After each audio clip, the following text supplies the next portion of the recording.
அனைவருக்கும் வணக்கம். இன்னைக்கு நம்ம எதை பற்றி பார்க்க போகிறோன்னா இந்தியாவில் அமைந்துள்ள தாஜ்மஹால் கட்டிடத்தை பற்றி பார்க்க போகிறோம்.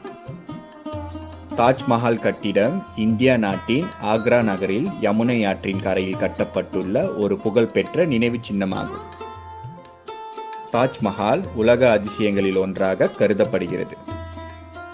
இக்கட்டிடம் முகலாய ராஜாவான ஷாஜஹானால் 1631 ஆண்டு தொடங்கி 1654 ஆண்டுகளில் இறந்து போன தன் மனைவி மும்தாஜ் நினைவாக 22 வேலையாட்களை கொண்டு கட்டப்பட்டது.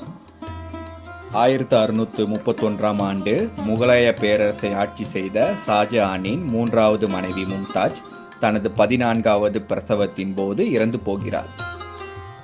ஷாஜஹானின் மனைவி மும்தாஜின் நினைவாக அதே ஆண்டில் அந்த கட்டிடம் கட்டப்பட்டது.